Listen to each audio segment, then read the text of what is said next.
Good morning dear students, Gayatri school Sanchore के YouTube channel में आप सभी का स्वागत है।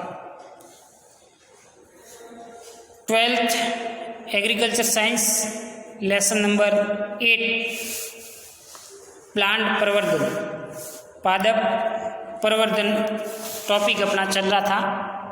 प्रवर्धन का मतलब होता है पौधों की संख्या में होने वाली सतत बढ़ोतरी, जिसमें अपन ने अलैंगिक विधि के माध्यम से पौधों में की संख्या में किस प्रकार से सतत बढ़ोतरी कर सकते हैं। पहली कलम, दूसरी दाब कलम और तीसरी ग्राफ्टिंग या उपरोपण के बारे में अध्ययन कर चुकी थी। आज अपन ने वो कलिकायान या बडिंग के बारे में वो अध्ययन करेंगे। कलिकायान का मतलब क्या हुआ कि एक सांकुर कली के रूप में यदि कलिका काम में ली जाती है, ठीक है। एक होता है मूल व्रंत और दूसरी होती है सांकुर शाखा। तो सांकुर शाखा न लेकर के वहाँ पर पादप की कलिका या बड को लेकर के पौधों की संख्या में की जाने वाली बढ़ोतरी को कलिकायान या बडिंग कहते हैं। सिंपल सा अर्थ है ये, आप इस प्रकार से इसको समझ सकते हैं कि मान लो कोई ये आपकी मूल व्रंत है, ठीक है। ये मूल व्रंत था। इस मूल व्रंत में आपने इस प्रकार का टी आकृति का क्या लगा दिया, कट लगा दिया, और इसमें किसी भी पादप की कलिका को लेकर के इसके अंदर क्या कर दिया, दबा दिया। तो उसमें अपन क्या करते थे, मूल व्रंत लिया, वी कट लगाया और उसके अंदर अपन ने सांकुर शाखा को ऐसे कैसे क्या कर लेते थे, सेट कर लेते थे। तो ये हो जाती थी ग्राफ्टिंग। लेकिन इसी की जगह सांकुर शाखा की जगह यदि अपन सांकुर शाखा की जगह बड या कलिका लेते हैं तो इसे कलिकायान या बडिंग कहते हैं। ये अलग अलग प्रकार की बडिंग की विधियां हैं, जिसमें पहली है टी कलिकायान या इसको कहते हैं सिल्ड कलिकायान। टी कलिकायान का डायग्राम आपको यहाँ पर ये दिखाई दे रहा है। ये जो टाइप ऑफ टी बड्स, ठीक है, इन्वर्टेड टी बड्स, इसमें क्या करते हैं, मूल व्रंत पर अंग्रेजी के टी आकार का 2 से 3 सेंटीमीटर लंबा काट लगाते हैं। यानी कि जो मूल व्रंत है उस मूल व्रंत के ऊपर अपन टी आकृति का 2 से 3 सेंटीमीटर लंबा काट लगाते हैं। इतना ही एक समानांतर कट जेल कर छाल को ढीला किया जाता है। अब सिल्ड आकार की छाल जिस पर कलिका को सांकुर के रूप में लेकर इसे टी आकार में प्रविष्ट करके पॉलीथीन स्ट्रिप से अच्छी तरह बांध देते हैं तथा बांधते समय ध्यान रखें कलिका कक्ष एक्सिल खुला रहे। ये नए परों के रूप में आगे विकसित होगा। इसी तरह मूल व्रंत पर कटाव केवल लंबवत हो तो आई कलिकायान, एक लंबवत कट के दोनों सिरों पर समानांतर कटान करें तो एच कलिकायान, उल्टा सिल कलिकायान हो तो उल्टा टी कलिकायान कहते हैं। इस विधि के माध्यम से बेर, मौसम्बी, किन्नू, हाइब्रिड गुलाब, आलू बुखारा, आड़ू आदि फल वाले वृक्षों में पादप प्रवर्धन किया जाता है। दूसरा आता है पेबंद कलिकायान। ये सेकंड पढ़ा, पेबंद कलिकायान, और इसका वर्णन है वो इस पेपर पे ये पढ़ा, पेबंद कलिकायान। डायग्राम देखें आप।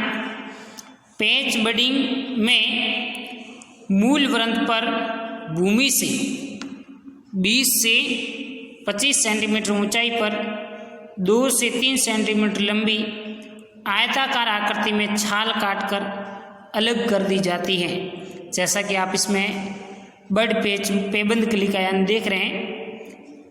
मूल व्रंत पर तैयार कटान पर लगाकर इसे बांध दिया जाता है। ये विधि आंवला, अखरोट इत्यादि में अपनाई जाती है।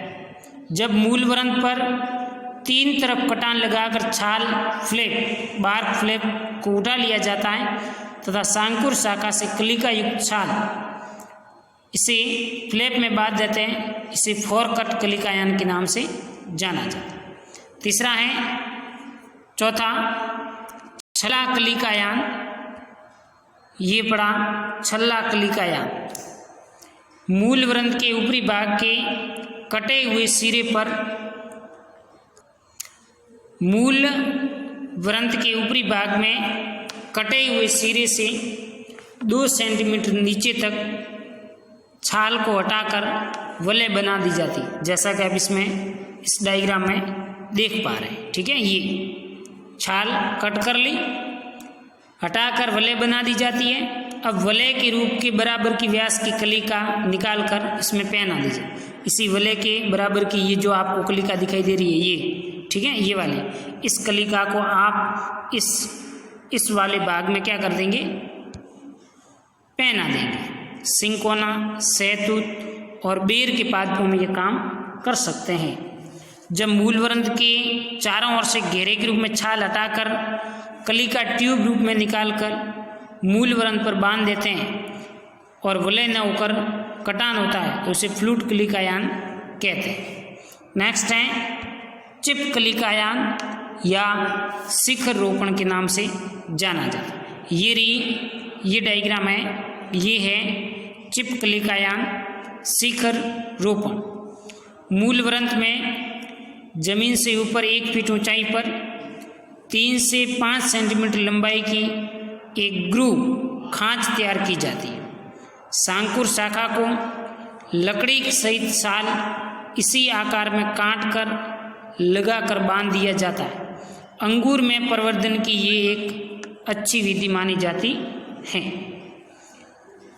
शिखर रोपण, बीजू पुराने वृक्ष निम्न श्रेणी की किस्म के कलिकायान या उपरोपण क्रिया द्वारा इच्छित किस्म में परिवर्तित करने की विधि शिखर रोपण या टॉप वर्किंग कहलाती। बीजू व जीर्णोद्वार किए जा सकने वाले वृक्षों में आप अपना सकते हैं आम, अमरूद, आंवला, नींबू वर्गीय फल, सेब आदि में ये काम कर सकते हैं। एक होता है टॉप वर्किंग मतलब शिखर रोपण, दूसरा होता है फ्रेम वर्किंग।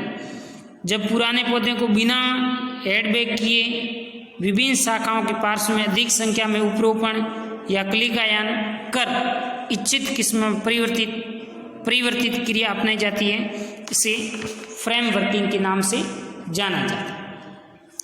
जब किसी पौधे पर एक ही प्रकार की कलिकायान या रोपण की क्रिया लगातार 2 बार की जाती है तो उसे डबल वर्किंग कहते हैं। और ये साधारणतः तभी करते हैं जब मूल वृंत एवं शाखा के बीच मिलने की असमर्थता को दूर करना होता है, तब ये कार्य संपादित किया जाता है। तो ये थी कलिकायान विधि, जिसके माध्यम से आप पौधों की संख्या को बढ़ा सकते हैं और उनकी संख्या में सतत बढ़ोतरी कर सकते हैं। नेक्स्ट टर्न में अपन उत्तक संवर्धन विधि के माध्यम से पादप को किस प्रकार से प्रवर्धित करते हैं उनके बारे में डिस्कस करेंगे, जैसे कि कंद है, अंतःभूस्थारी है, भूस्थारी जैसी टर्मिनोलॉजी के बारे। ये चारों डायग्राम है, टी कलिकायान, पेबंद कलिकायान, छल्ला कलिकायान, चिप कलिकायान, शिखर रोपण, टॉप वर्किंग, फ्रेम वर्किंग और डबल वर्किंग के माध्यम से भी पौधों की संख्या में बढ़ोतरी की जा सकती है। Okay, thank you.